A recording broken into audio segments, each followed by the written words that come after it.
Hello everyone, and welcome back for another RGB RPG's DM prep guide. My name is Sean, aka Comet, and I run about 5 to 6 games of Dungeons & Dragons a week for anywhere between 25 and 35 players a week. And today, we're going to be going over the setup of the Roll20 servers that I use for all of these games. We're going to go from the ground up, setting up from not having a server at all, to being ready to play the game, at least as far as having your Roll20 server ready for it. So, it's going to be a longer video. We'll be covering a lot of subjects today, and we'll be sure to timestamp all of them below so you can jump around as you please. So, we're going to get started with the creating of the game, just setting up the initial Roll20 server and the settings that you want to get going for it. We're also going to go over what comes with the module, what you can expect and what you shouldn't expect to see in the module, and what kind of work you should be expected to do yourself when getting a Wizards of the Coast or mainly any other official module off of Roll20. But then I'm going to go over organizing the journal and other Roll20 tools. We'll get into more detail with that when we get into the server, but basically organizing the notes that you'll be using in server. We're also going to go over creating and setting up tokens. These substitute for minis when you're using a virtual tabletop. We'll go over how to add art, how to set them up so that they are representations of your character's character sheets. We're going to go over adding maps and other imagery, a super important aspect of running on the VTT. Visuals play a whole lot into this. And we're also going to go over dynamically lighting those maps in Roll20 and other lighting tools that you can use in the platform. We're going to go over adding and organizing music and sounds, a very powerful tool available to you within Roll20. Ambience, music, all of that can really take your game to the next level. We're going to show you how to do that in Roll20. We're also going to show you how to use APIs and the Virtual Tabletop Enhancement Suite. These are extras. They are not necessary to running the game, however, they are excellent quality of life improvements. APIs are a pro feature within Roll20. You will need to have the paid subscription in order to access those. And the Virtual Tabletop Enhancement Suite is a third-party extension that I highly recommend. Then finally, we're going to be going over organizing your notes from your module into a place like Google Docs or wherever you want to keep your notes to have the information that you most need readily available easily. So, without any further ado, let's go ahead and dive on into this. We are going to start off with showing you how to create your module from the ground up. Alright, so the first thing that we're going to need to do is, of course, create the game. When you are in your Roll20 homepage, this is what it'll look like. Well, this is what mine looks like with how many games I run. But the first thing that you're going to want to do is hit the Create New Game button there, right up here. You'll be presented with this page, and for our purposes today, we are going to be setting up the Lost Mines of Phandelver module. It's a super popular first module for a lot of people, and pretty much has all of the good things and some of the bad things that we want to talk about when we're dealing with Roll20 modules. So we're going to be loading up this one. Go ahead and click on that, and you'll be presented with all of this. You want to go ahead and name your game.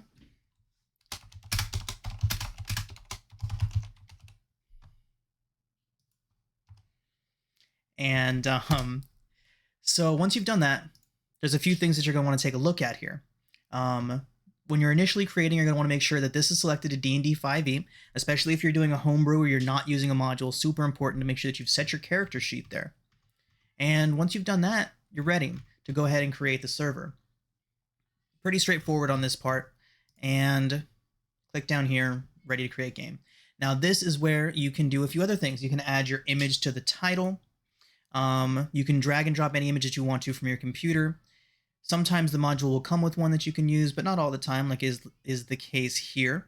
So you want to go into your computer's storage, find a good picture that you like for your module, and you can just drag and drop it right onto there. Now, there are a few things that you can do from this screen before you even get into the game settings or anything more detailed than that. You can schedule your game. You can click here and go ahead and set when you want your game to be. Any of your players that are signed up for this game will be able to see that this is the intended next date for the game. This is an optional one, but you can put down what you're playing here, especially if you're going to be using the Roll20 LFGs, so looking for group service here in Roll20.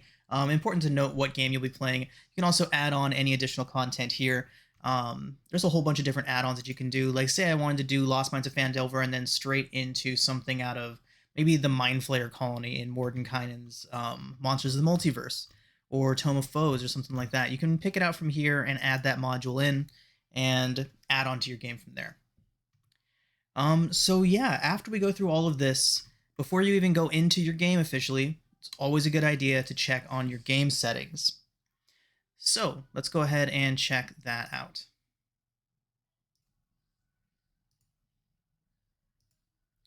All right, so once we get into the game settings, you're going to see quite a bit in front of you. There's only a few key things that we really want to mess with in this, so don't get overwhelmed by how much you're seeing here. So the first thing that we're going to want to take a look at is the game's default settings. This is going to have a lot of information on the pages and everything like that, and generally speaking, there's not a whole lot to mess with on this part right here, but what we really want to look at here is the dynamic lighting section. Dynamic lighting adds a whole extra layer to the VTT, and it really is great to set yourself up for success, to have your pages ready for it when you create them. So the way that I like to do this is I turn on dynamic lighting and I turn on daylight mode for all of my maps. And that just means that any new map that I create will automatically have these settings turned on for me.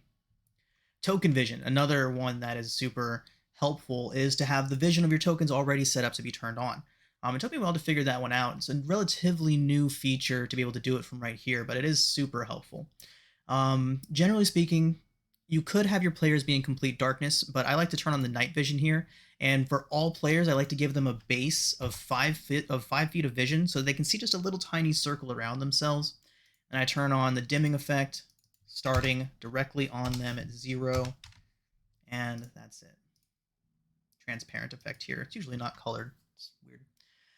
So yeah, that's really it from right here. Making sure that your pages will be set up in a way that you like them right off the bat. Whether or not you like this setup that I have here, you can do it however you'd like to, but you can do it from here so that you don't have to be worrying about it every time you create a new page in your game. And then, of course, there's your compendium settings. This is where you're going to be able to give your players access to whatever content that you have available that you would like to share with them. So you would turn this on and then select or deselect any of the resources that you want available to them. Say you don't want any sort of Magic the Gathering characters or races in there. It doesn't fit well with your world, so you're going to take that and Guildmaster's Guide to Ravnica off of there. Easy enough. And make sure that you have your compendium sharing marked as yes if you would like to share it. That's it for there. The next big thing we want to take a look at is the character sheet options. It should already have it, especially if you're using a module set up to be the 5e by Roll20, which is what you want to use. There's a few things on here that you can mess with and adjust to fit you and your group best. This is the way that I like to have this set up. I have roll queries to always roll advantage because I like to use an inspiration system that my players can benefit from in very specific moments. So I like to have it always on so that they can choose if they would like to take advantage and be able to see the outcome of that ahead of time. I don't like to add the auto roll damage. It's a lot like at the table. Anytime you can let your players roll dice, do it. It's the same thing on Roll20. Anytime you can let your players press a button, give them the opportunity to do so. Automatically damage roll takes that one click away from them. I like to not have that on so that they can do that click or that dice roll. All of this is pretty standard. I like to add Dex Tiebreaker to Initiative because it just makes that tie decision. It takes it out of the DM's hand. One less thing for the DM to worry about that the VTT can handle for you. These things can be adjusted from within the sheet, and so since they are such situational options, I like to leave that to a character by character level. Incumbency, there's just a lot of different things that you can change from here, and that seems to be it for us for now. So we save those changes up, and then we are ready to launch into our game. So let's go ahead and head back and launch in.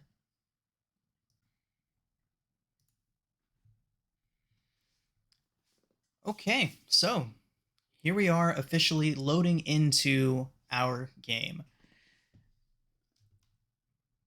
Use your mouse wheel to zoom in and out. You have your toolbar along the side here. We'll go over all that in just a minute here.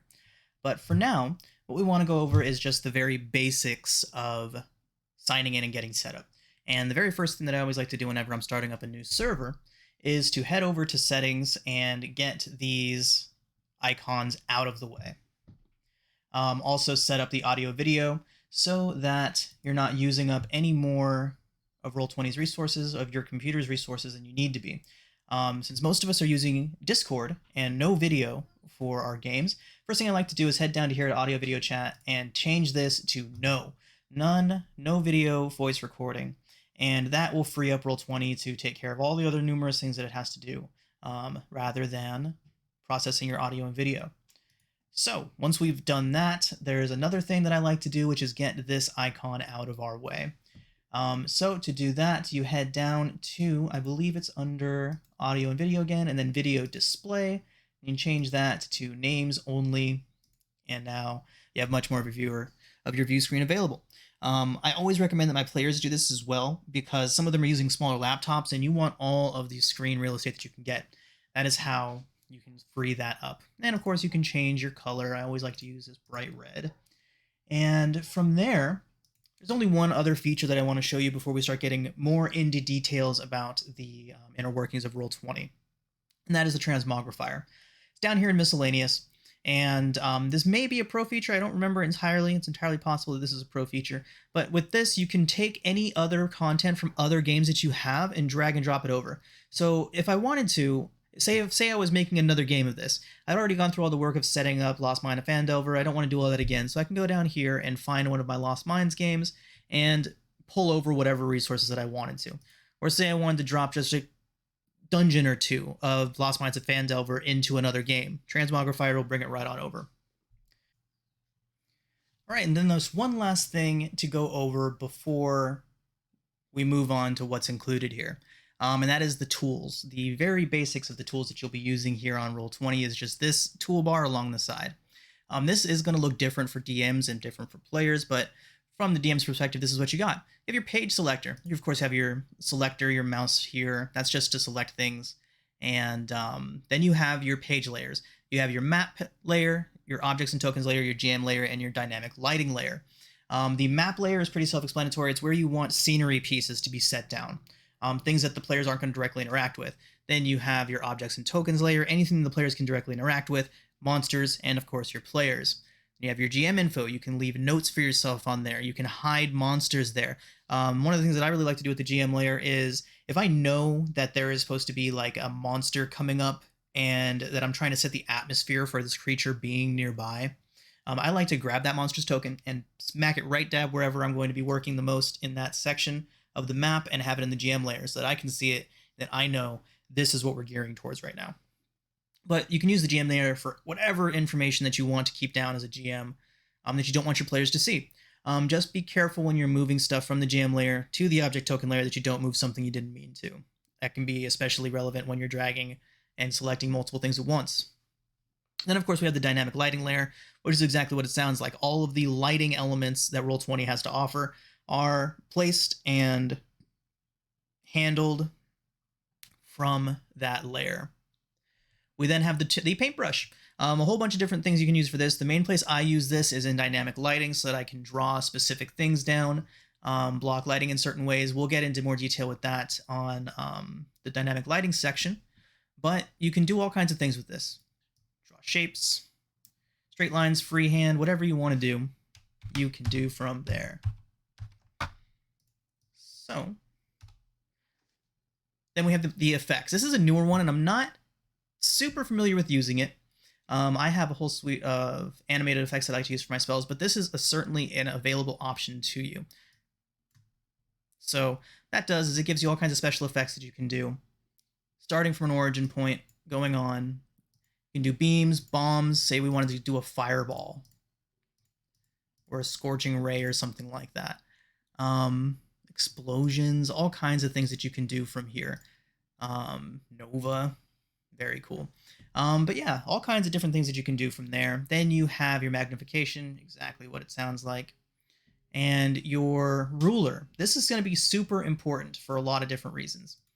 You have all kinds of tools that you can use from here to help you figure things out in game. Super useful, the ruler tool. This might be part of my VTT. We'll go over that in a minute, but this could be an added part of my VTT enhancement suite. This literally drops a torch wherever you want to. The lighting isn't super direct, and I have another thing that we're going to go over here in my lighting tools section that is an alternative to this. However, this is the quick and easy way to light up an area when you're using dynamic lighting. The Fog of War is very interesting, and there's a very love-hate relationship between a lot of people. We want this to work so badly. We really do. But it only seems to work reliably, at least for me, and I have a decent computer, you know, I have decent internet speed. I don't know what could be causing it other than Roll20 just hasn't perfected it yet. But we want Fog of War to work, but it doesn't, so we can't use it. It is extremely unreliable so far. And I keep finding myself every couple months going back and trying to use it and hoping it's working better, but it hasn't worked out yet. And then we have the initiative tracker. If you ever need to pull up your initiative order, bam, you've got it right there. Then, of course, you have your dice roller. I prefer using macros or just typing in the key commands than going for it like this. You can just go here and do \R and then 1d20, and you can even add modifiers +6, and then you get your result like that. Much easier than doing it this way, but this is an option that's available to you.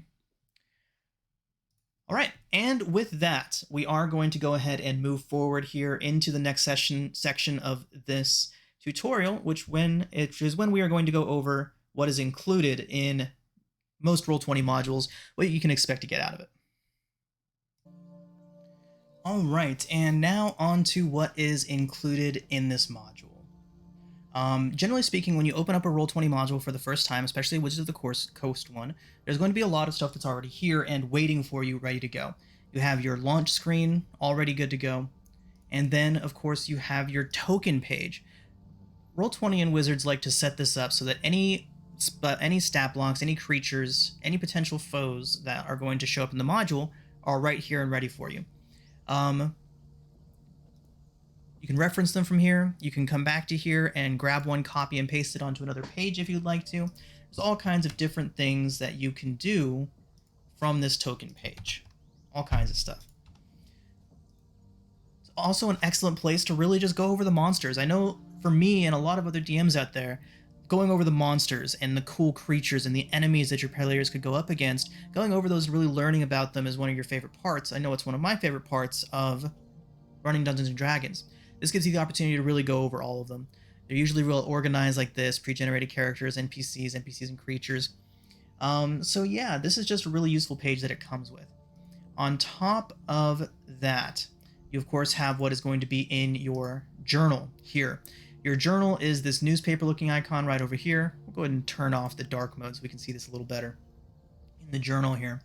But this is everything that comes with the module. It's essentially the module individual pages for all of the different things that come with it as far as magic items, monsters, handouts.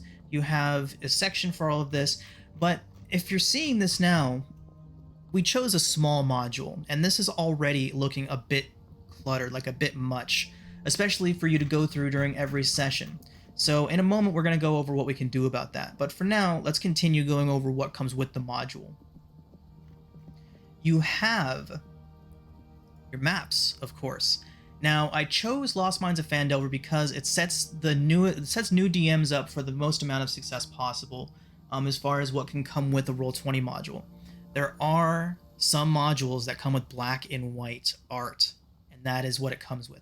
I really wish that they would give us something more colorized for the virtual tabletop specifically, but for now, that's what we have to deal with. A lot of times, modules will come with art like this. I'll give an example of it right now. Descent into Avernus, as it stands, its stock version, only comes with these maps. Let me see if I can find that. Descent into Avernus, stock. There it is. So let's go ahead and pull in just a basic. Let's pull in the Van Thamper Villa map. This is something that you should be prepared for when you're buying Wizards of the Coast modules. A lot of times, they will come with a map that looks just like this. This translates great onto a tabletop. I mean, it's no 3D terrain, but it translates onto a tabletop. This does not translate, at least in my eyes, onto a virtual tabletop. It's plain and boring. When you're on your computer screen, there is so much more that you are capable of doing. So in these cases, I highly recommend going and finding a one-to-one reproduction. There's loads of them out there online. A lot of times you do have to pay for them, usually $1 to $5 for the map packs for these things. But highly recommend. This is something that you should be prepared for, though. Now, back to our module. Get rid of that. And we have maps like this one. These are great. They're already set up for you. They look fantastic. A lot of them are going to have dynamic lighting already set up for you. You have your city maps, all of this stuff on your GM layer. Your players don't see this until you want them to. Fantastic resources that a lot of these modules are going to come with. And then, of course, you have your battle maps. These are all going to be fully dynamically lit and ready to go. Some modules are better than others. This happens to be one of the best ones laid out that I've seen as far as where the lighting sources are. Do they make sense, and does the dynamic lighting work and make sense? Now, you can see here that this is already laid out for you. You've got all your creatures where they need to be, NPCs where they need to be, and if you go to the dynamic lighting layer, all of your dynamic lighting is already all set up for you. This is the best case scenario that you can hope for when you're getting a Roll20 module. Now, since these creatures were already created when I set my token settings, they will not be set up with the default settings that I have. So if you want vision on anything that came with the module and was already placed, you'll need to go in and do it manually. Any new token that you create, though, will have the settings we set up earlier. So turn vision on for this goblin, and you can now see all of that. We'll go over dynamic lighting settings more in a minute, but this gives you a really great idea of how it works.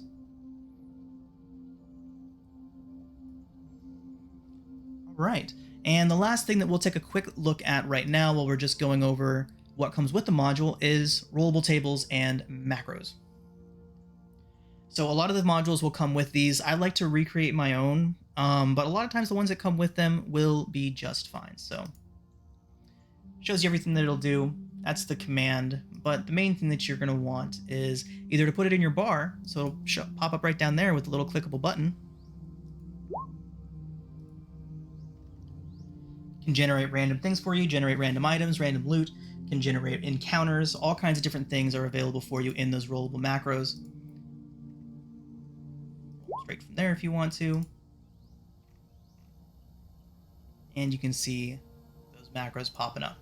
Play with these, use them if you want to. They're not necessary, they're not essential, but they are a fun toy to mess around with if you like these kind of things. All right, now let's go ahead and dive back on into organizing that journal that we were taking a look at a second ago. All right, so the journal. As you can see here, there is a lot going on. There's a lot of stuff that comes included with any Roll20 module.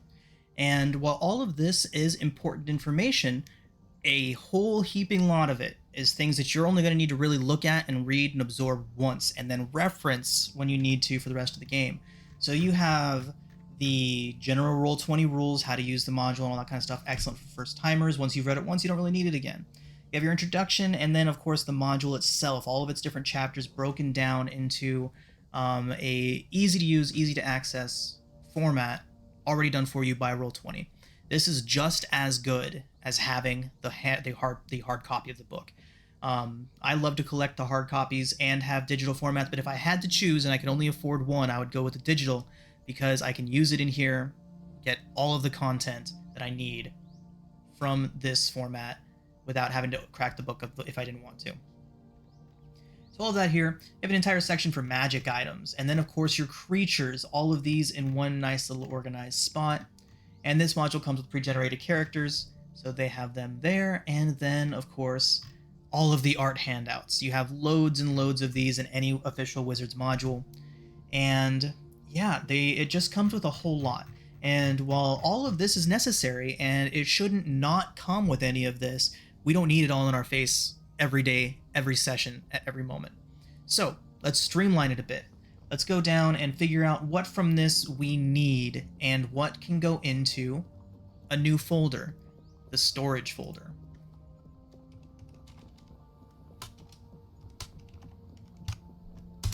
So yeah, that's going to be the first thing that we're going to be doing, is we are going to be creating a couple new folders for us to use, a couple new folders to condense what we don't need and what we need readily available and make that easier to access.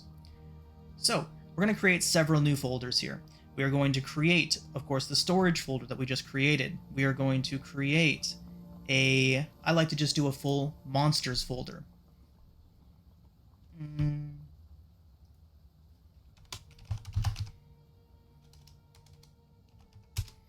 And a primary NPC folder.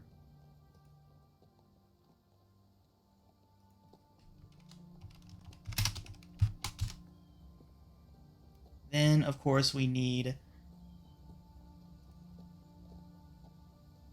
player character folder.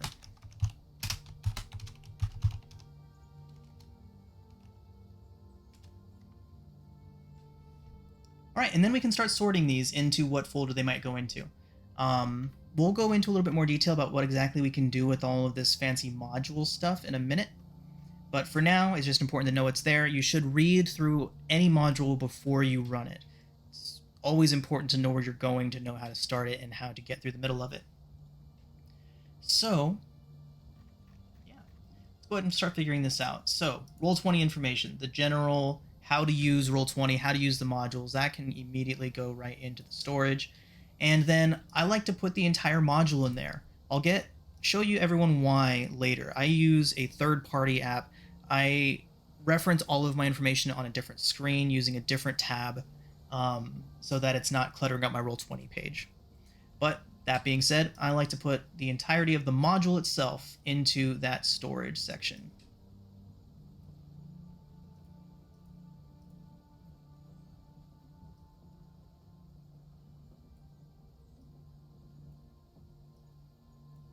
All right, now that we have that, magic items can be its own section. A lot like the monsters, if you want to just use the section here that's already set up for creatures, you can.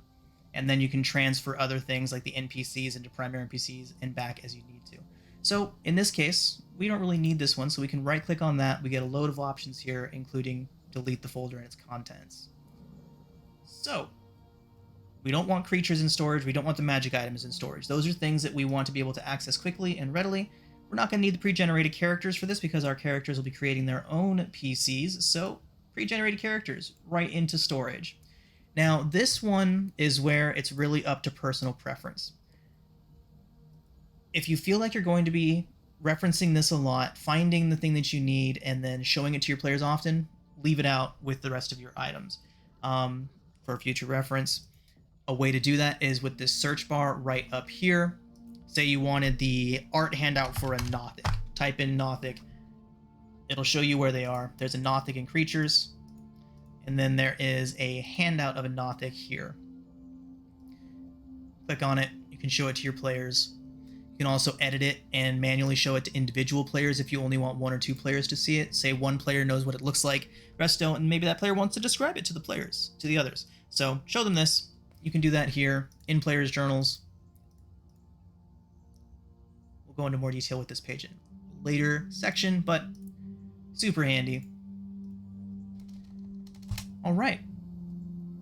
So now that we are way more streamlined, way more organized, a lot less clutter in the way, drop the storage section down to the bottom, and then we have what we need, readily available without all the clutter.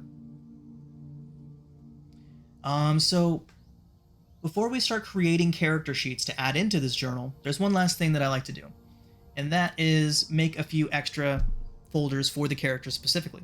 I like to do one that is group items, and then going even further than that, we add a handout that is group manifesto, group loot, group storage, whatever you want.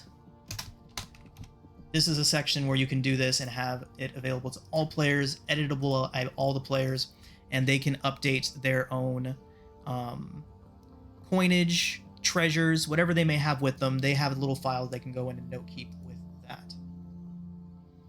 You can even give this a little picture if you want. We'll go into more detail with this later, but you can go into here and say you want to do a backpack art on there.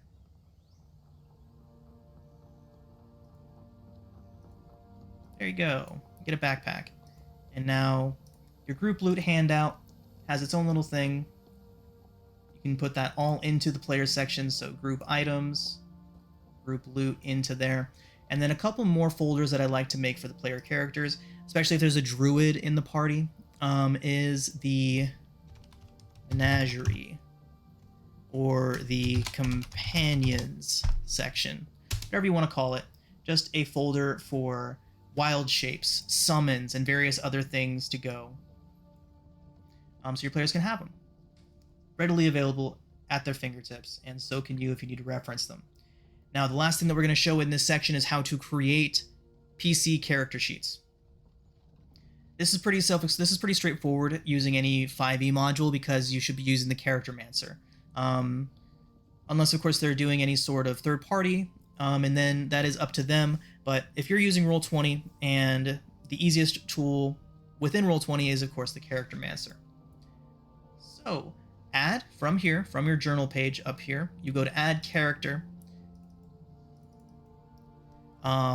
Just have a name going for your player 1, and add it to player 1's journal. We'll just say that this is me. Once players enter your game, you'll have a list of players here. Assign them to the appropriate player.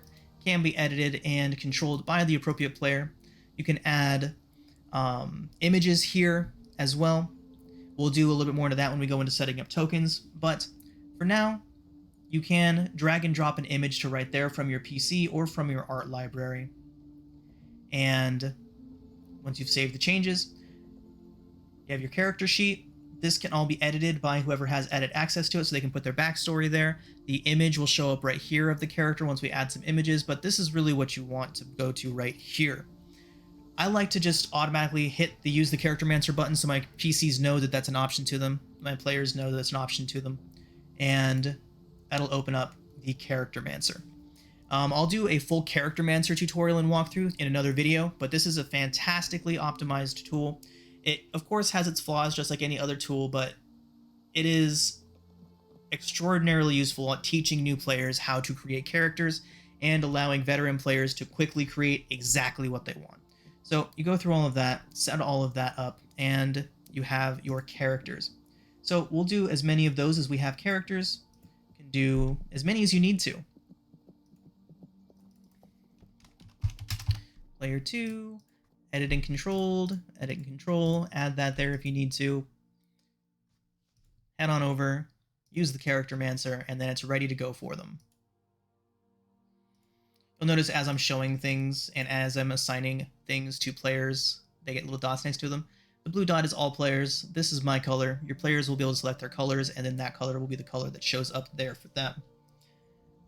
So yeah, I think we're about ready to move on to the next section where we will be talking about creating and setting up tokens.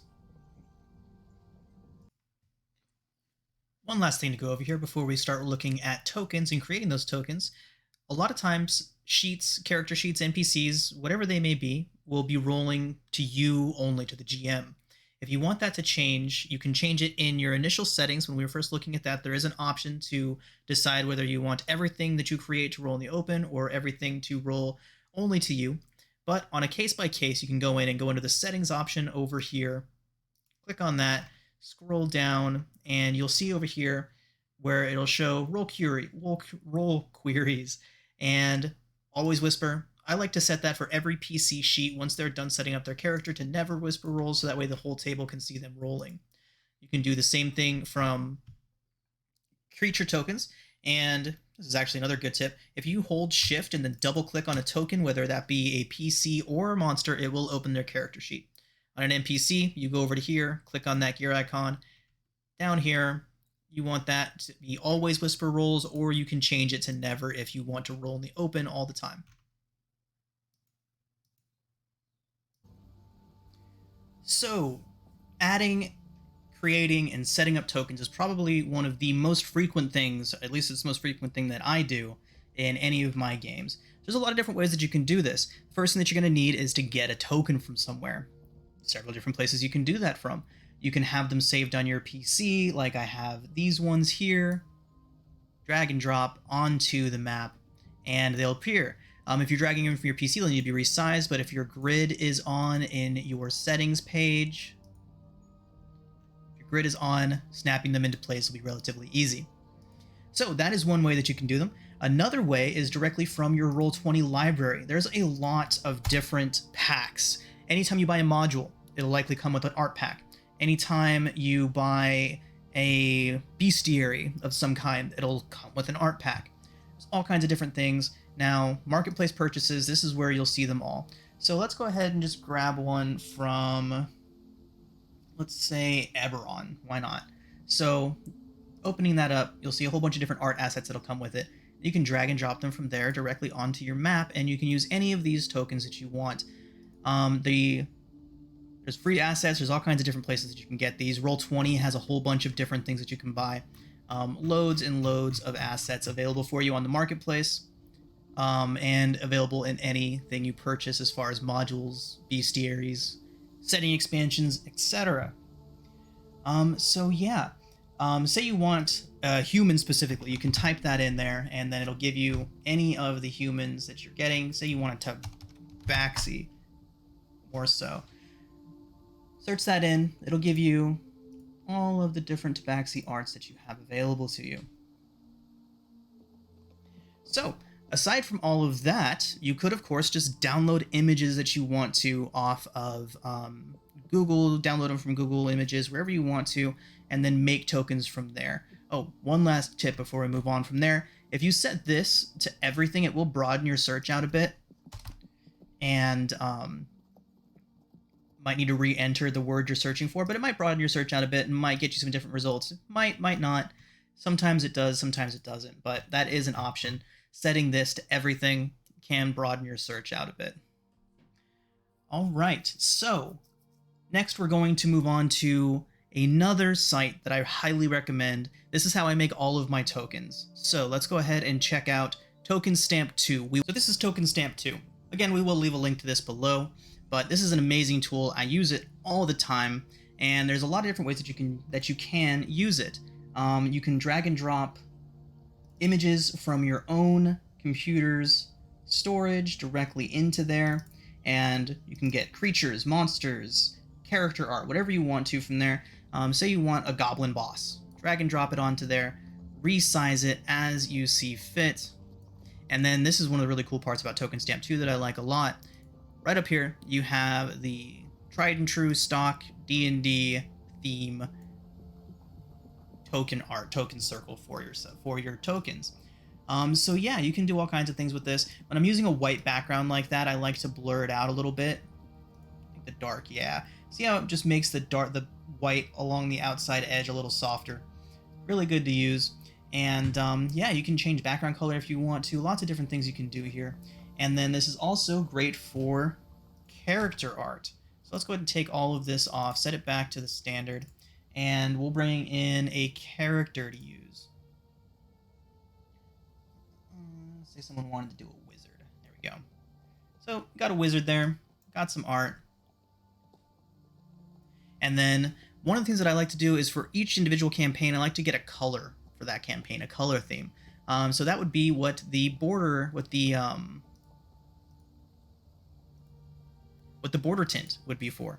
So turquoise, blue, that gray color that we picked here is really good for getting true color out. If you want it to be darker, you can do that. I like to use that in green, but various different things that you can do for that.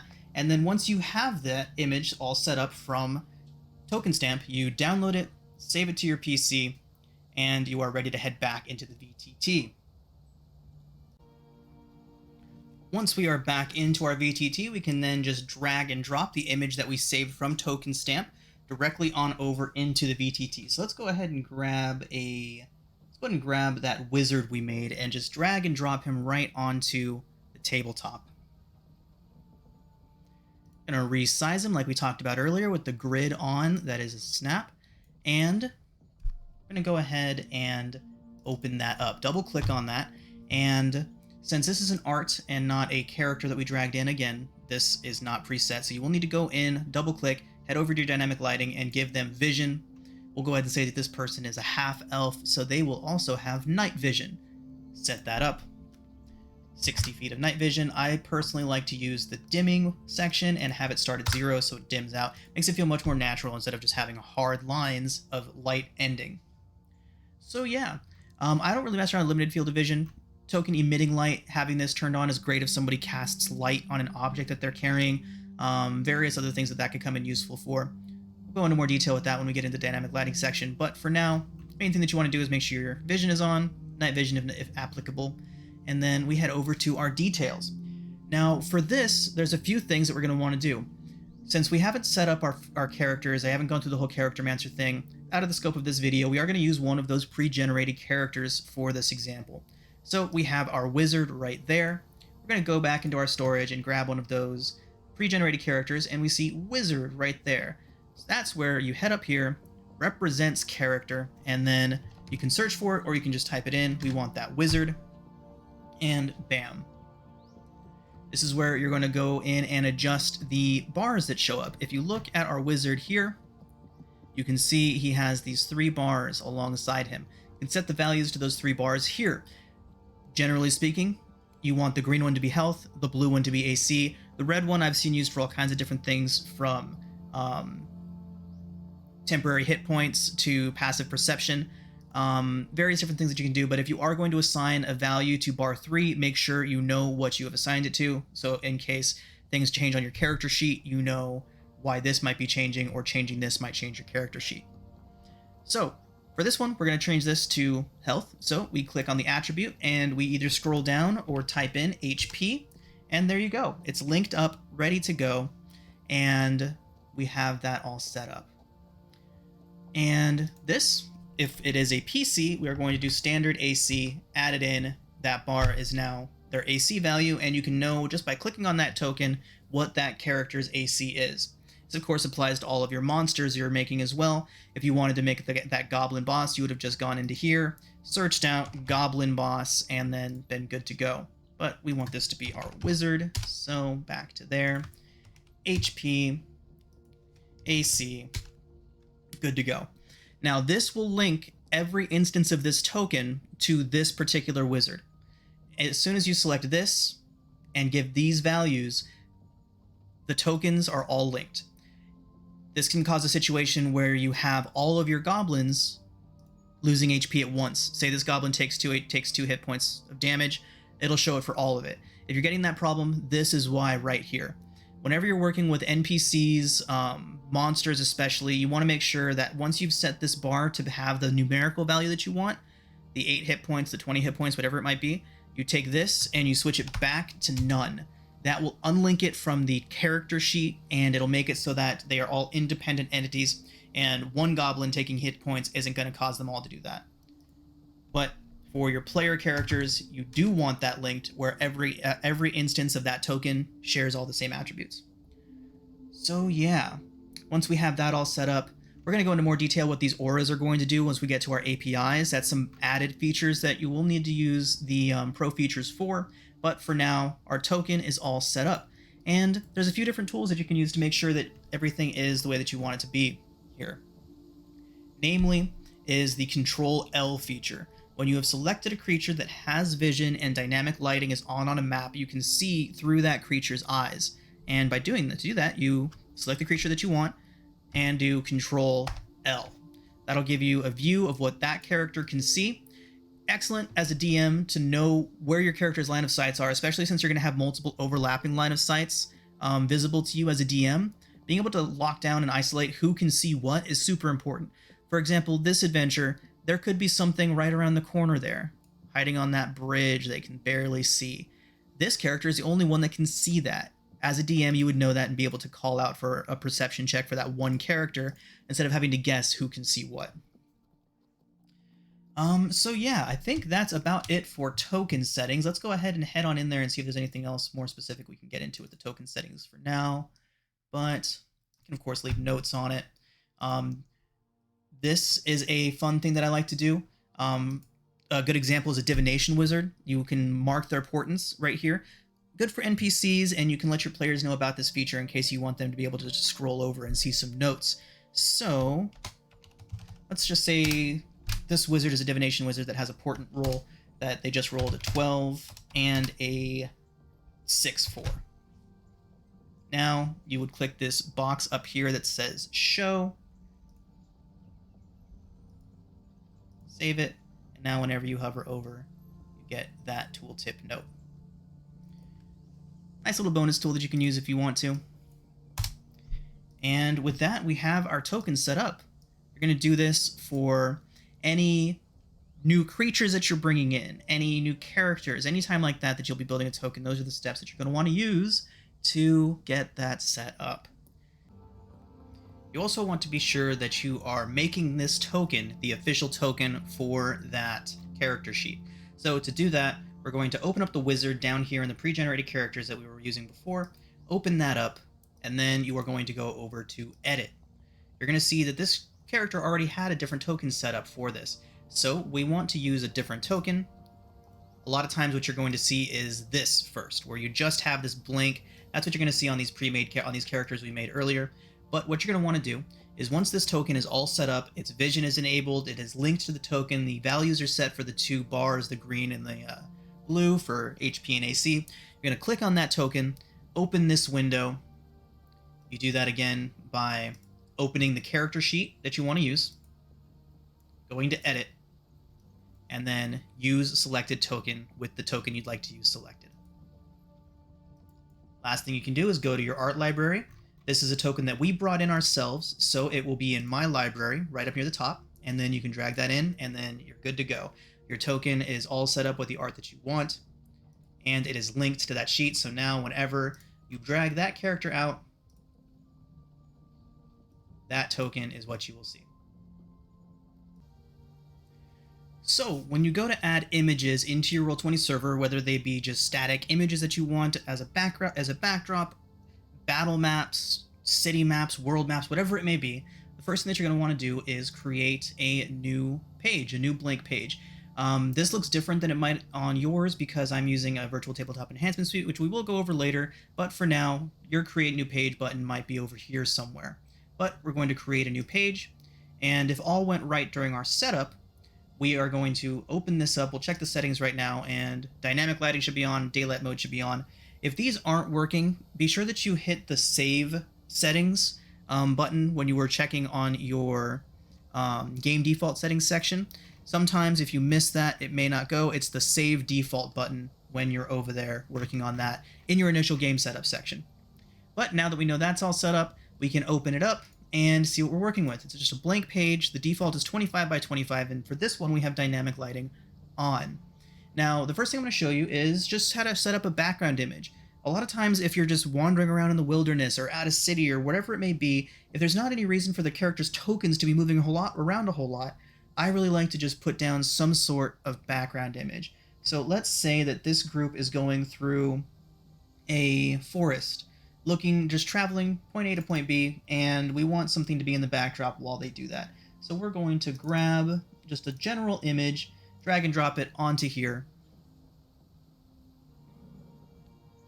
You're going to want to be in the map setting to do this initially, but if you do drag and drop it into the wrong section, you can easily right click on your image, send it here, go to here, send it to the whatever layer that you want, and then there you are, switching to layers using this toolbar here. So what I like to do, this is purely optional of course, but what I really like to do with these kind of images is size them out so they're one box on either side, get rid of all of this extra space here. What is that? 1, 2, 3, 7 extra squares there. So we go into the settings, click on that, and we're going to reduce this by 7. The width is what we want reduced. You can change the size here whenever you'd like to. Reduce that by 7 squares. You hit save, you see that we have an image surrounded by a box there. I like to change the background color. Let's go with some deep green here. And bam! Got that all set up. And then the last little touch that I like to put on is I like to frame it. This is all just something to give your players something to look at, to get them into the mood of whatever situation that you are presenting to them. So, draw a shape.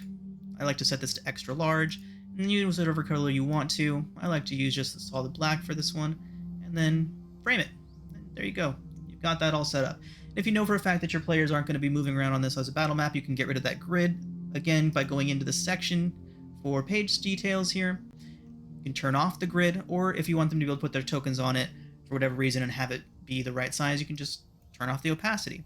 So you can either go here, turn it off all the way, or have the grid still technically there, but not visible by killing that opacity.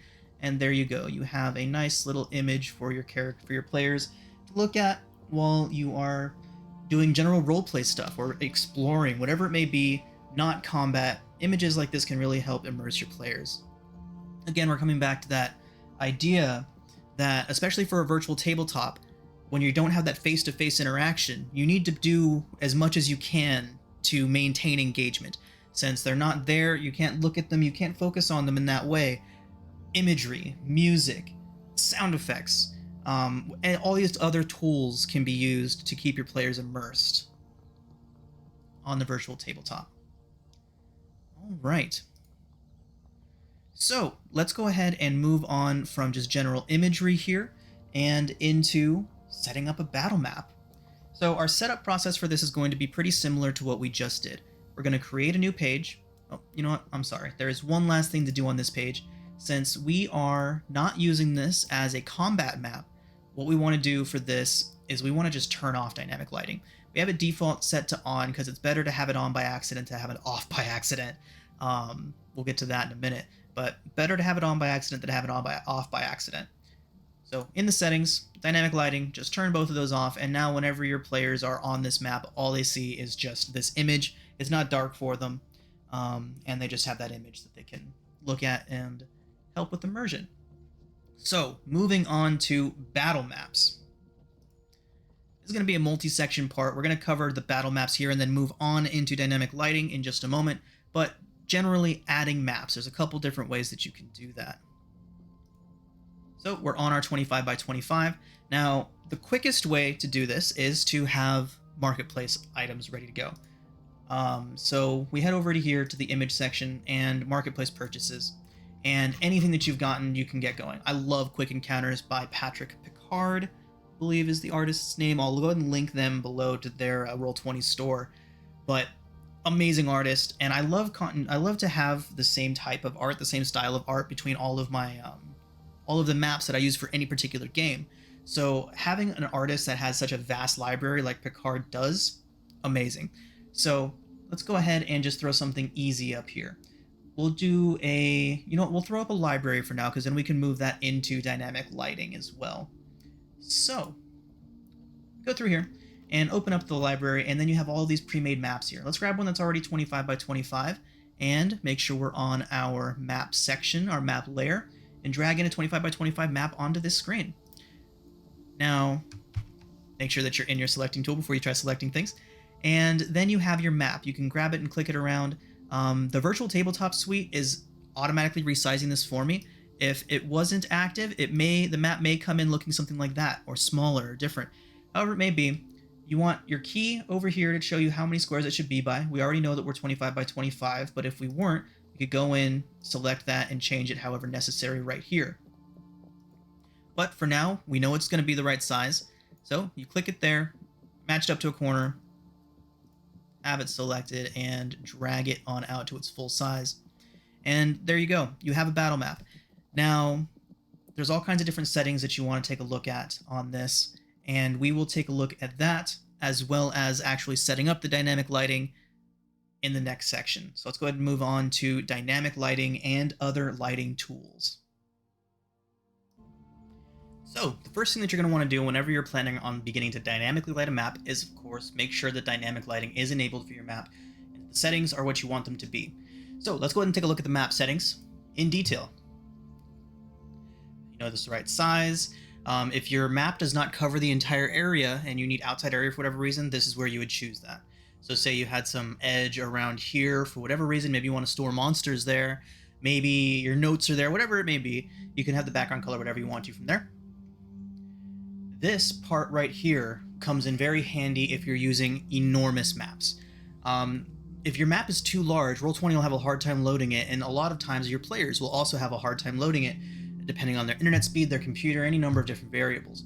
So if you're running a map that is very large, what you can do is you can turn the grid cell distance down to 0.5 so that each one of these squares shows up as two grids. It'll make it so that you can make the map much bigger and cover a lot more space without overwhelming your computer or your players' computers.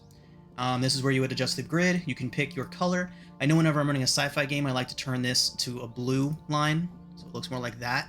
But for any sort of high fantasy, I just leave it the default gray. And in fact, I do like to turn my opacity down just a bit. So we turn it to gray, and then turn the opacity down just a tad. And then you've got what looks like that. Very inconspicuous lines, but lines nonetheless. So back into the settings. There's a couple really important ones that are still on this page that you're going to want to adjust. First of all, movement. If you're going to be using dynamic light, I highly recommend, if you haven't done this back in your default settings, to turn it on now. This will make it so that any piece of dynamic lighting will block player movement. Otherwise, they can teleport through walls, they can walk right through doors without you actually having to open them for them. This is just much better, especially on the virtual tabletop, where the players generally have much more direct control over what their miniatures are doing on the board, unlike in real life tabletop where DM is doing most of the movement. So this makes it so that they don't go too far out of where you would like them to go without them noticing. And then, so yeah, the play and load feature is really nice, but I have found that if you're going to be switching between pages a lot, or if you are going to be using the Roll20 server multiple different times, this becomes a bit problematic because it keeps its old settings. So if I was to choose a different song, it might not play. If I was to transmogrify this page to another page, it would have issues. So this is something that you could use, but be warned, there are some bugs with it still. It basically just plays a song whenever you load this particular page. We'll get into more music in a minute. I believe it's the next section after this one.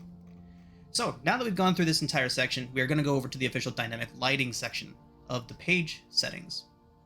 We have our dynamic lighting on. We want it to be daylight mode.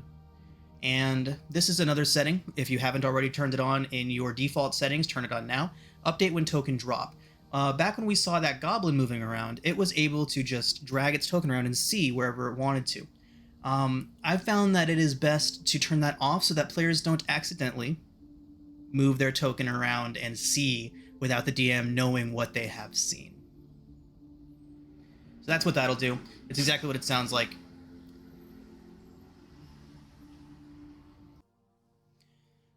So right, that part does exactly what the package says. It makes it so that your token's vision only snaps in when the token is let go by the player.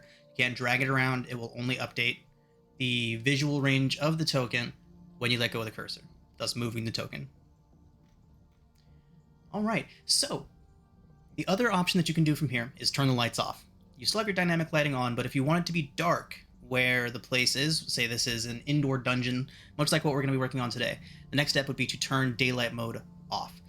Daylight mode basically illuminates the entire area. Dynamic lighting still works. The lines will still block whatever you need blocked, but it will be bright.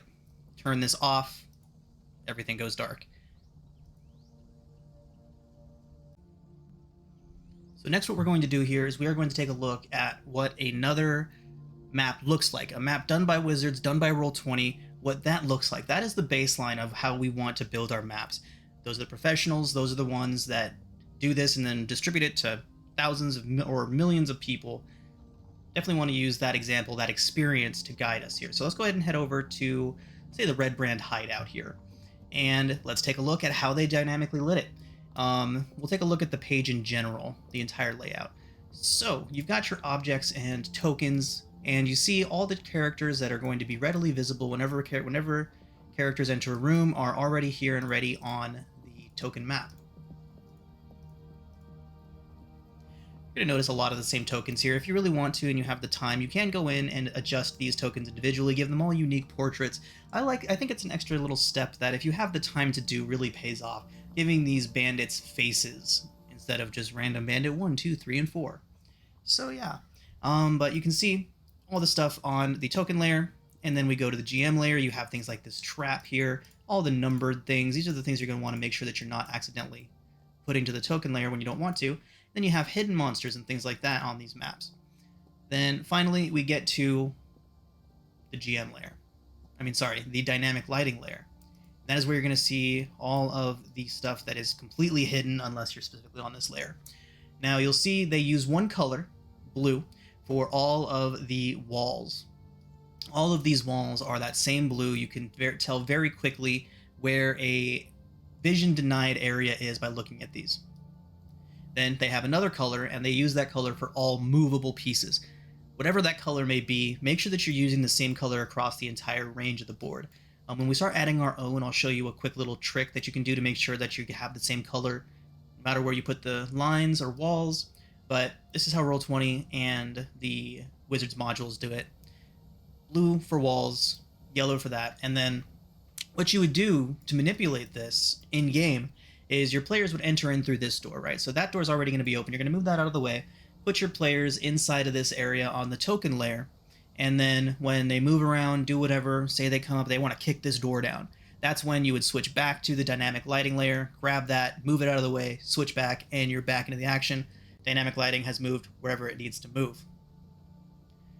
So yeah, now that we've seen an example of a completely done Roll20 ready version of one of these dynamically lit maps, let's go ahead and head back to our library map and map out a couple sections of it. Alright, so let's start placing some walls and dynamically lighting this dungeon. So, this is our library. We should probably rename it to library. And then we can get started. So you're going to want to make sure that you move over to the dynamic lighting layer. Make sure that you're not on the map layer or the objects layer. It will let you draw all these lines, but they will not be on the layer that you want. You can move them there, but it is an arduous process. Clearly better to start already on the dynamic lighting layer.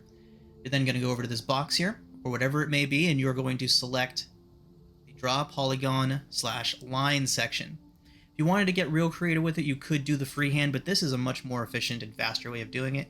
So you go to polygon line, and then you're going to pick the color that you want to use. We were talking earlier about making sure that you have the same color for all the different types of wall that you're doing. One color for windows, one color for doors, and one color for the walls themselves. And then, so to do that, you open this up, and a real easy way to do that is if you want red walls, put the entire value into red here. So 255 red, 0 green, 0 blue, and you have solid red for your lines. But we're doing our walls first, so we want blue. The same concept applies for blue. If you want blue, 255 max value out that there, 0 for red, 0 for green, and you're good to go. Color theory is fun. This is just very, very basic, and getting to use it here is always a good time. But you can make any number of color combinations you want to with this if you want to get creative on your tabletop. But we have our blue lines now, so we can get started with our walls. I like to go just inside of the visual range of the wall. So what I mean by that is you can see here, it stops being a wall right there. So I go just inside of that. Then you draw a line, and that's it. I recommend doing a few sections and then right-click to complete that section of wall. The reason I do it in smaller sections is to make sure that you don't do an entire massive section of wall, accidentally save it, and then it was wrong, and you got to go back and redo the entire thing. Doing it in small sections like this is a huge time saver, makes it so that you don't make as many mistakes. And if you do make a mistake, they're much easier to fix. So we're just going to do this entire room right here, this whole section right here. We're going to put some doors in, and we're going to put some knockoverable things and things like that. So let's go ahead and get back to it.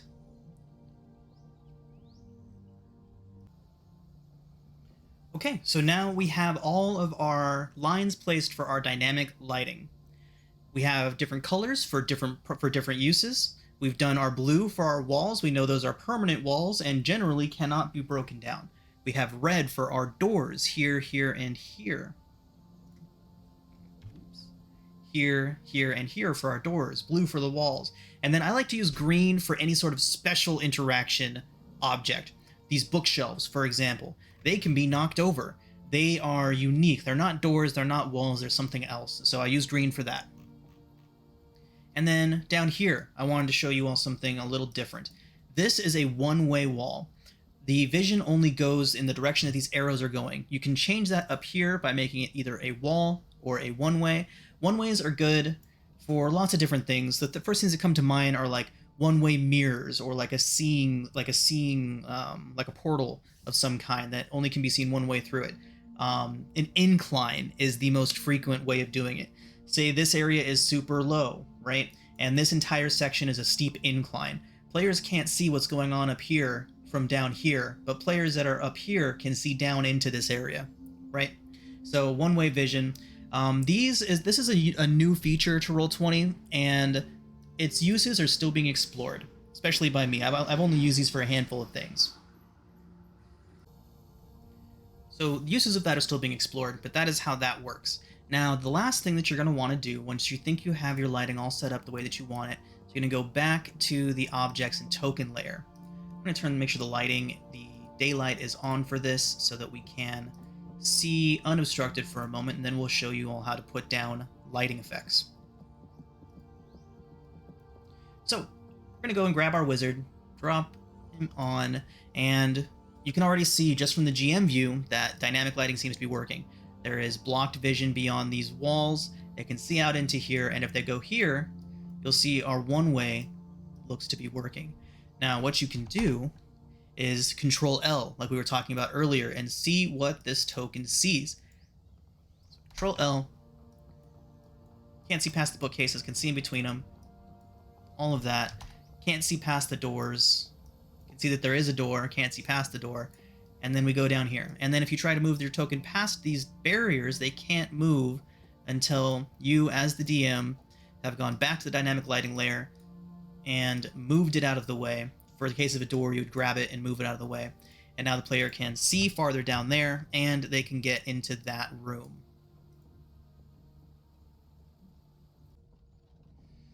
Alright, so the last thing that we're going to be looking at right now is how to lay down lighting tools.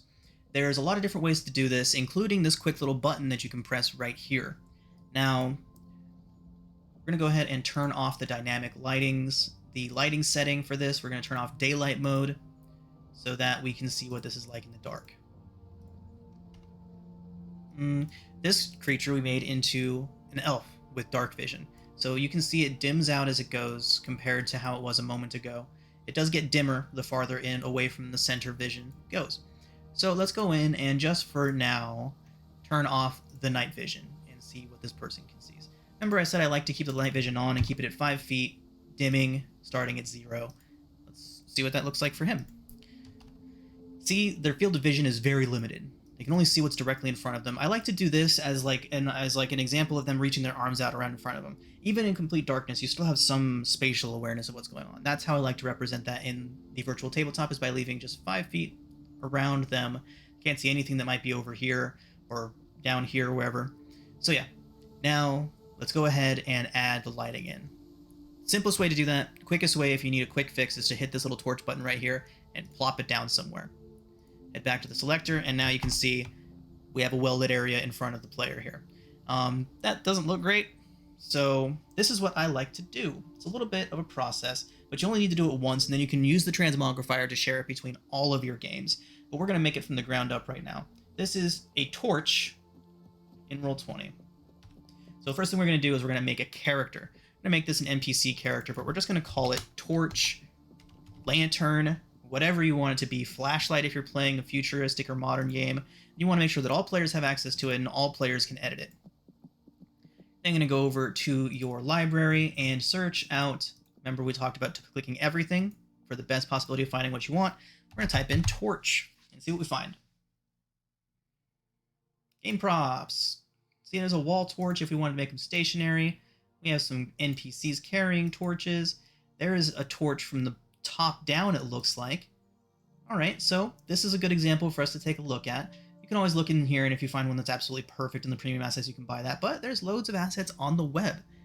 Click right here, take a look through anything that you like, find one that you want to use, drag and drop it into there. Let's go ahead and grab that one. Drag and drop it into there, and we have that, and then drag one more out onto the map itself, so we are going to make a token. So save that, we'll come back to that later. It's going to show up in our journal right up at the top. We'll put it down in the group items later, maybe make a new folder for lighting tools. I've done that on many occasions. But we want to resize this. Select it, right click it, advanced options. You have a lot of different things here. Take a look at what you can do in there. What we're going to do right now is say this is a drawing, which is going to make it sizable without snapping to a grid. I like to make them about half the size of a square so that you can see them well enough, but they're not dominating a space. Then, if you'd like to, you can click on it again and turn the advanced off, the is drawing off, so that way it'll just snap into a grid spot whenever you want it to now. It won't go around floating where you don't want it. Optional, but it does help. So, now that we have that set up, we're going to double click the token. It doesn't need to have vision. You can turn that off. What we do want is for it to emit light. So we're going to click emits bright light, a torch, so 20 feet of bright light, 20 feet of dim light. And I like to turn the brightness down on the exterior light just to give that effect of it really dimming out as it goes farther away. So that's it.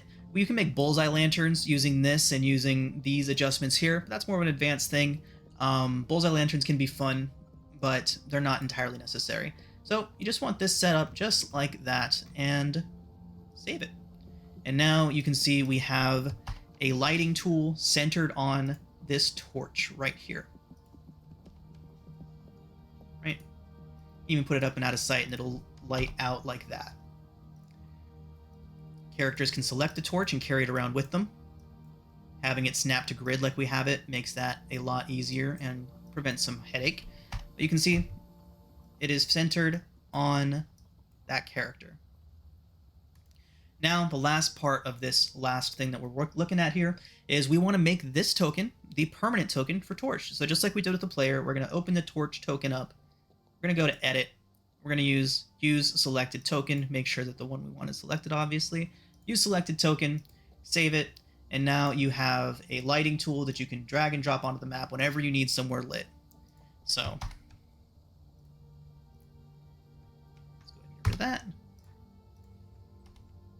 And then you drag the torch out, and you have lighting. Characters can carry that around with them. Excellent tool. Highly recommend. All right, so that is it for dynamic lighting. You can do this on any map that you'd like to. You can do it on large-scale maps, on little rooms like this, and lots of different options. You know what? There is one last thing. The same concept that we just used on the torch here can be used to add permanent lighting fixtures to this room. So say there's a hanging chandelier right here in the center. We want to illuminate the room to represent that. So what you can do is you go back to your dynamic lighting, and I like to do this. You could draw a circle or draw a shape and turn that into it, but I like to have something represent that light. So I have a few assets that work perfectly for this. You could just grab them off the web, use like a little ball of light, create your own ball using any of this. This is just the way that I like to do it. So I go down to my spells, my animated spell list, or my, where'd it go? Spell effects, there we go. I like to grab my ball of light. I have to drop that down and then do it like this. Again, lighting source does not need vision, but I do want it to emit bright light in 10 feet and then dim light for another 30 feet or 20 feet. We want the dim light to be low because we want this to be a chandelier. And now we have a light source right there that can't be seen. It is on the dynamic lighting layer, but you can describe to your players that there's a chandelier hanging there above from the ceiling. And now we'll get rid of this torch to illustrate it better. Character has lighting over there. Our little dynamic lighting ball is right there, shining the light in. You can see it on this map. You cannot see it on the other. So yeah, that's it for dynamic lighting. It takes some getting used to, but there is a lot of really great things that you can do using this tool. Definitely a well worth feature of having the pro account. So next we'll be looking at adding music and sounds and managing your Roll20 audio library. There are a couple of different ways that you can go about getting music into your game. If you happen to have a library of music of your own on your PC, you can use that in Roll20. There's a few different ones out there that I really enjoy using. Tabletop Audio's suite is fantastic, but I have found that there are some very good ones. Monument Studios, and I believe it's called the Fantasy Complete series, has a fantastic list It's one-time purchases, and you get a massive library of music. I use it for all kinds of things. And you can see up here where you can access that. So this is the first way, getting your own music into Roll20. So you're going to go over here to your tools, and you're going to go to Manage Audio. From here, you can make playlists if you'd like to. I find it easier for me personally to tag the tracks themselves. So if you go over to tracks, you'll get a lot of stuff. You'll have my audio. This is everything that I have personally loaded into Roll20 from my own personal libraries. Most of it is from Monument Studios' Fantasy Complete series. This is fantastic, but this isn't entirely necessary. I really love music, and I love getting music into my tabletop wherever I possibly can. So having a massive library of super categorized music is just right up my alley. This part is very optional, but music of some kind. Having ambience that changes between the game, changes between the situations, changes between just, even if it's just something like, oh, we're playing in the jungle, let's have a jungle track going unless we get into a fight, and then I'll play this fight music, and then we'll go back to the jungle track. Something simple like that can really set the tone and keep things moving forward. Music's a wonderful tool. I highly recommend using it wherever you possibly can to amplify whatever you're trying to do in a role-playing game. Super useful. But obviously, you don't need a massive library like this. I feel like I say massive library. I feel like I want it to be 5 or 6 times bigger than this. But you don't need a library like this. Roll20 comes with a fantastic suite of audio resources already for you. Tabletop audio, these are all fantastic. They are amazing. I use them all the time. They are much more focused than stuff I get out of this for the most part. This is what I use for like background music and sound and stuff like that. This is what I use for direct situations, like an abandoned fair. That is perfect. It is exactly what you want out of it. It's exactly what it sounds like. And you can just be like, I need some music for an abandoned fair right now, and then literally type in abandoned fair or abandoned, and you get this. So, excellent resource here. My favorite way to filter through it is quite simple. Fantasy, horror, all those different kinds of things can be sorted through and filtered out to make it super easy to find exactly what you're looking for. So, we're in horror. Okay, I'm getting some sci-fi stuff in there. So, horror and fantasy. Okay, I'm getting that. There's Barovian Castle. What do you know? I'm running a Curse of Strahd game and literally needed that. Crossing the Styx. There's just so much here for so many different diverse situations, and I highly recommend using this whenever you get the chance.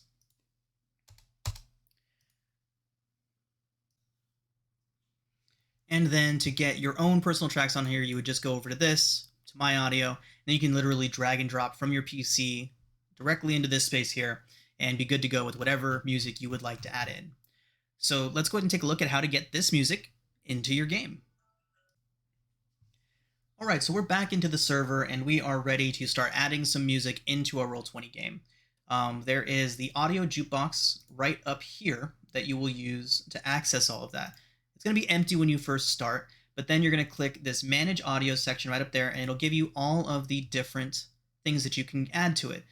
If you've constructed playlists, they'll be here, but otherwise they'll be over here in your regular tracks. Again, I like to do it this way. This is just personal preference, but I like to just tag all of my things in their title with these so that I can see them when they're in my library and I can easily search for them here. So say I want to find some slow and dramatic theme music. So slow, comma, to make it a tag, and then dramatic. I know that I have tagged many songs with these two tags specifically, so I find one that works out. Let's see, I don't want it to be a fight music just yet, so slow, dramatic, exciting.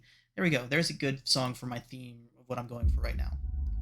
Give it a quick listen from here. Yep, that's what I want right now. So I add to game, and then it'll show up right over here. And say you wanted to add tabletop audio, you do the same thing.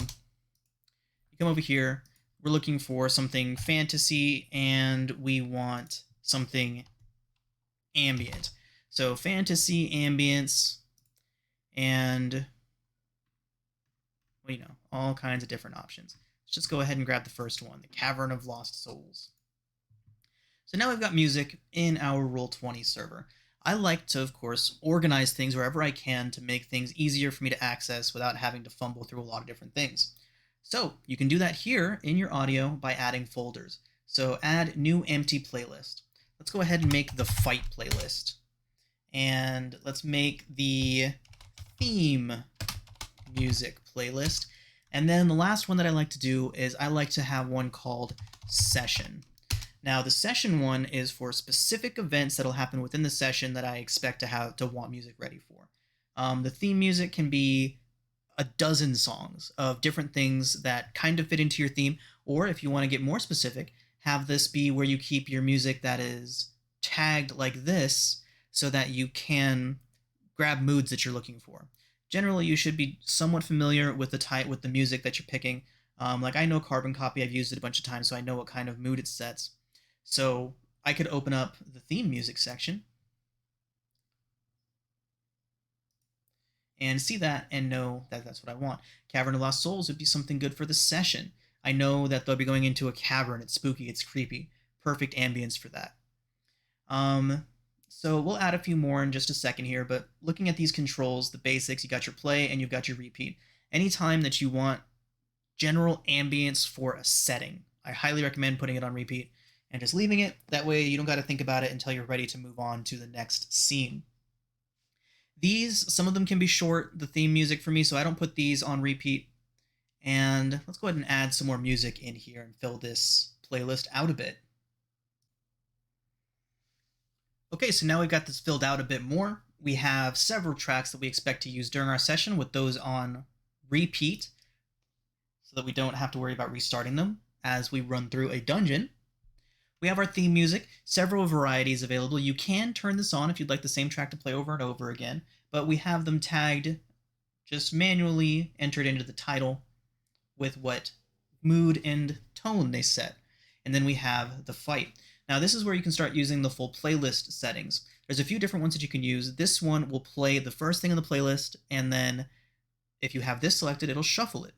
So you can see right here, shuffle, the play all. Say you have a storm and a forest ambience and walking through the snow all together, and you want them to all play at once. You would make a separate playlist for that, name it whatever, March Through Snow, whatever you want to name it, so that you know what it is.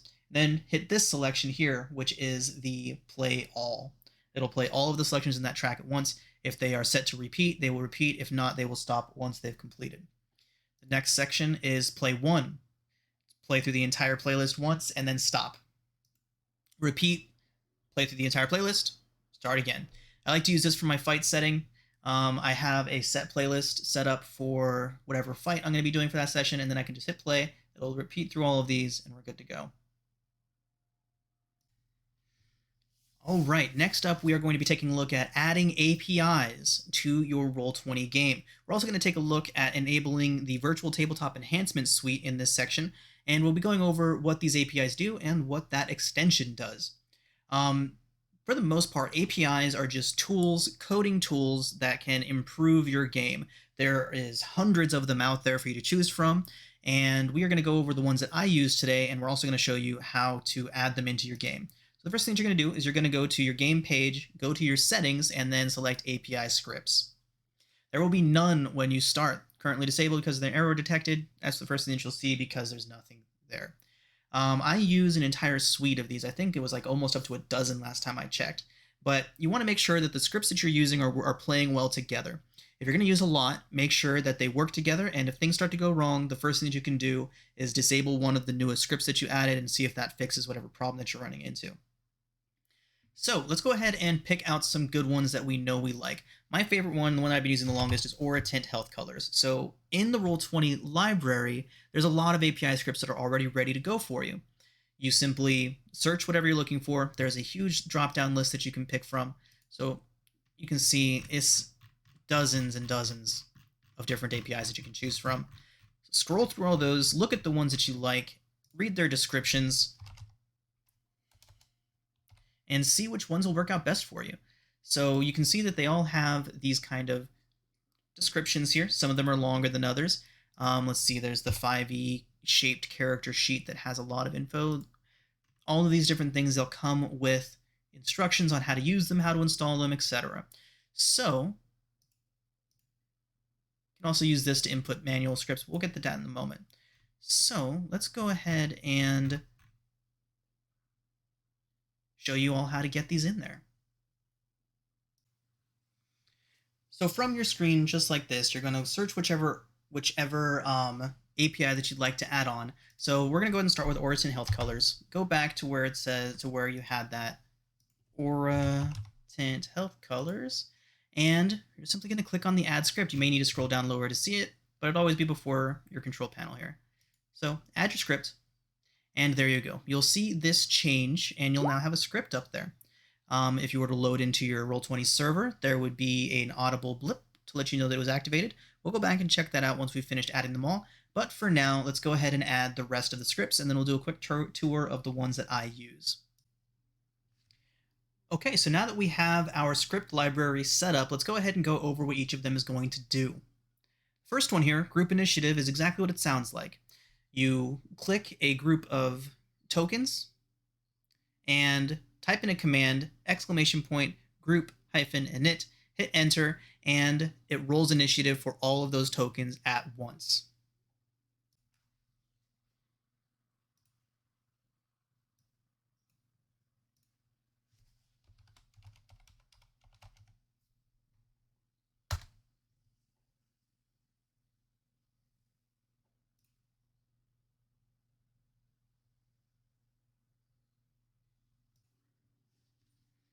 Then you've got Token Action Maker. It allows you to type in a command, !TA, and then it will give a group of macros across the top of the screen that allows your character to take actions and roll from there instead of having to open their character sheet every time. You can adjust this using the attributes section on the character sheet, removing features you want and leaving features you do to show up across the top of that macro bar.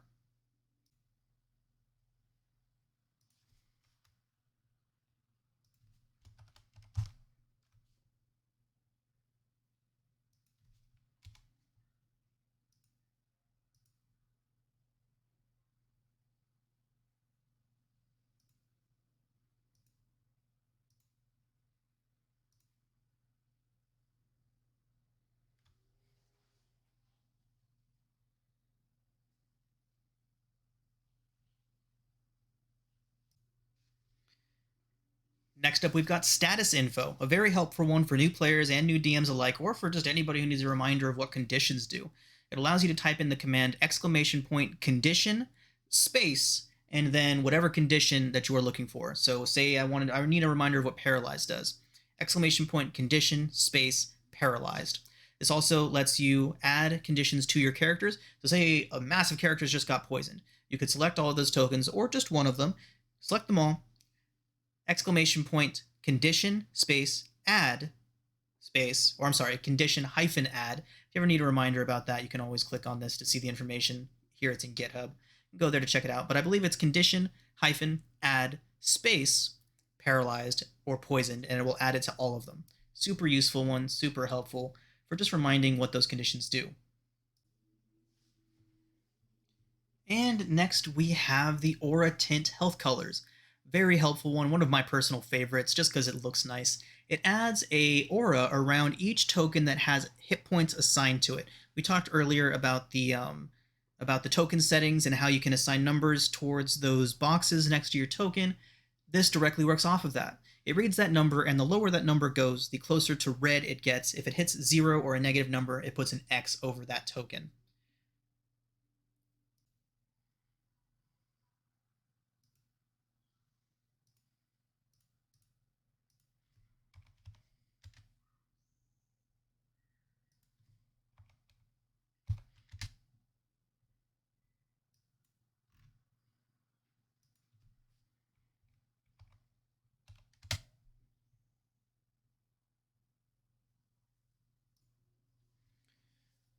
Okay, now we have concentration.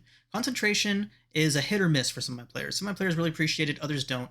Essentially what it does is whenever the game detects that a player has cast a concentration spell, it puts an icon over the top of that player and then begins automatically rolling their concentration saves whenever it detects that they have lost HP.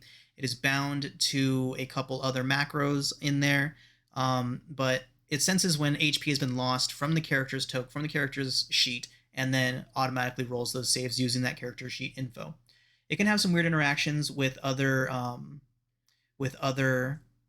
extensions, like the D&D Beyond extension. I know it can have some issues with, but it does work for some situations.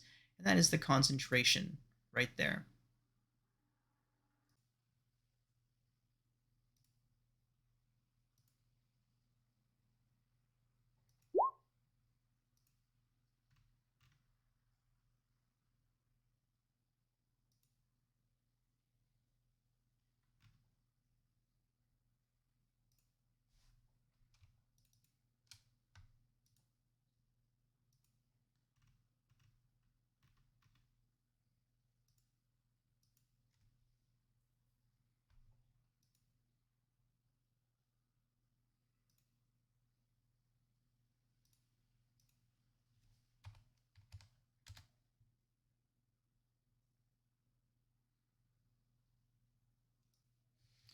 The next one we're going to be looking at is the 5e resting in style. It basically takes over all of the minutia of taking a short or long rest. It will inform you that you need to use hit dice. It will let you know that you're out of spell slots. It'll let you know how many spell slots you've regained after your short or long rest, if you're a warlock maybe. So yeah, just a super useful one. Definitely one that I take for granted in my games, just allowing my characters to select their token, type an exclamation point long space rest, and just take care of all that for them so they don't have to worry about it. And next up, we have the Turn Marker 1 API. This one's really helpful. It allows you to, it creates a marker, a visible marker that jumps between the different tokens depending on their order and initiative. It creates a turn tracker as well, so you can keep track of what turn on the initiative that you are, and allows you just a bunch of different tools for using that more efficiently. Definitely a good one, and that I get a lot of good use out of. Okay, and the last two of these do go hand in hand. Group check and apply damage are unique. I only have group check in so that I can use apply damage. But what group check does is it allows you to do large checks for groups of checks for large groups of enemies or players with simple commands instead of having to go through and individually say a fireball goes off. Going through and individually rolling saves for each of those goblins is extremely time consuming and just not practical. The alternative would be to roll one save for all 12 of those goblins. I really don't like doing that unless I absolutely have to, just because it takes away a bit of the excitement. If you can roll bad, if you roll one, if say they get a nat 20 on it, all of them succeed and the damage is halved. Whereas if five of them failed and five of them succeed and two of them, it's just makes it much more diverse and much more dynamic. Definitely like doing that.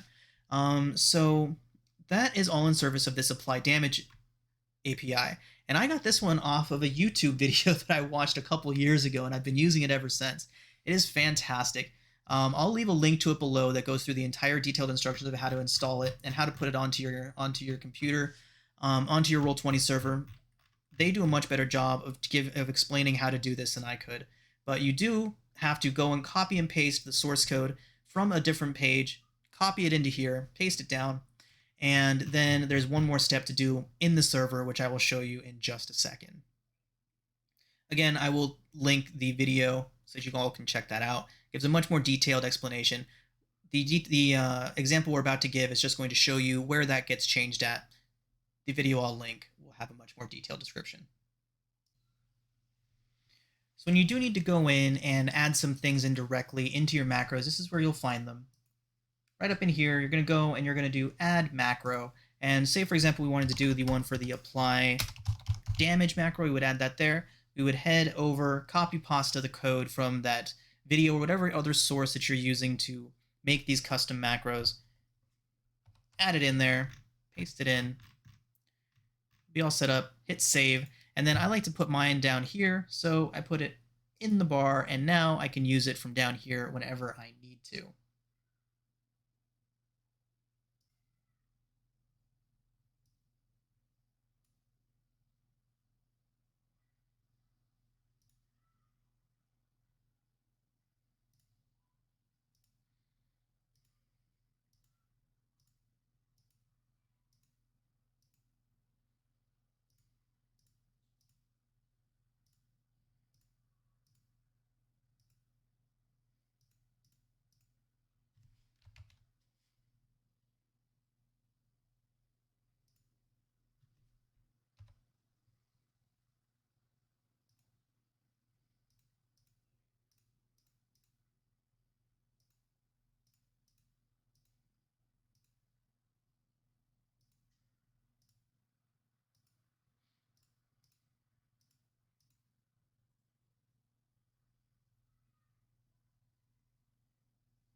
All right, and the last thing I want to talk about for this section is the VTT Enhancement Suite.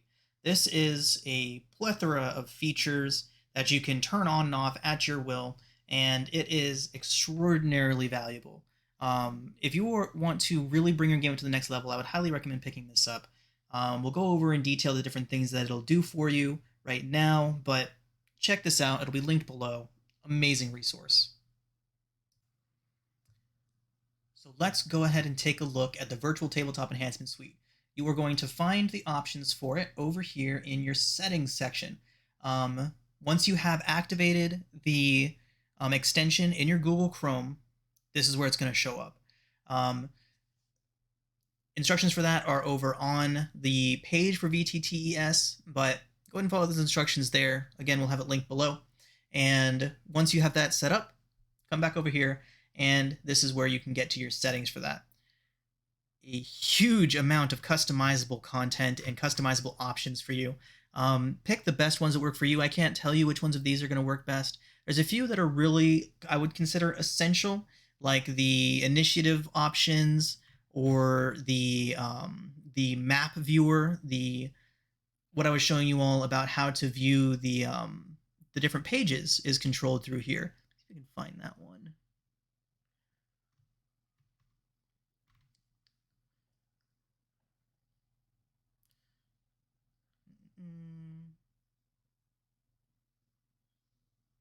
Well, it's up here. Just it is extremely helpful. I don't know why it makes such a huge difference to me, but having the menu like this drop down instead of the side to side that it comes standards with is super useful for me. But you get to those options from here. There's all kinds of different things that you can mess with and change about your tabletop, and I find that having this level of control over the VTT is extremely helpful to me.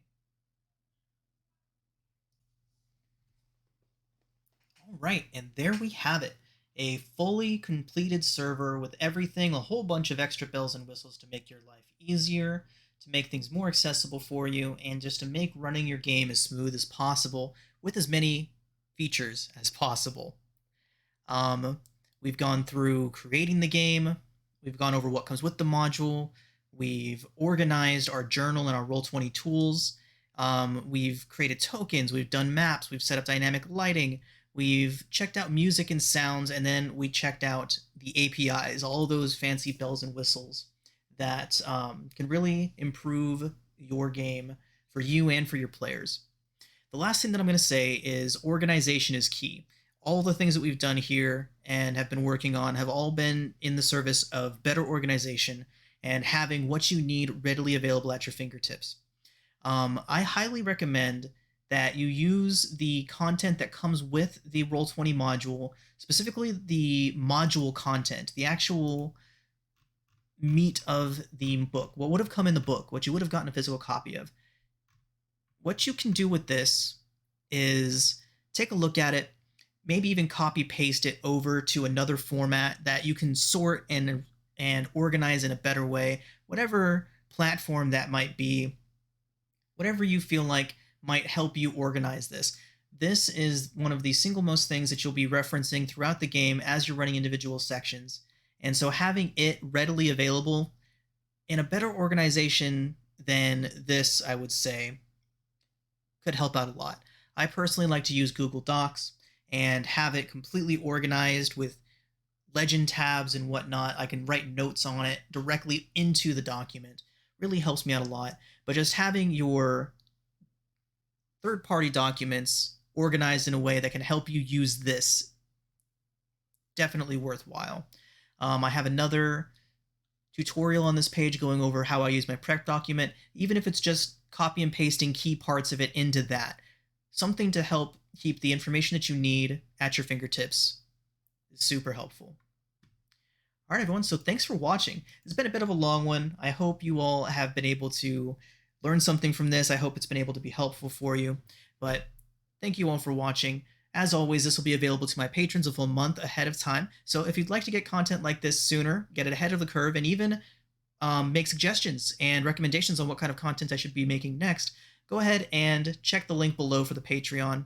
And we'll leave all the links to the different third-party sites and everything that we left down there below. But thank you very much for hanging out, everyone. Have a good one.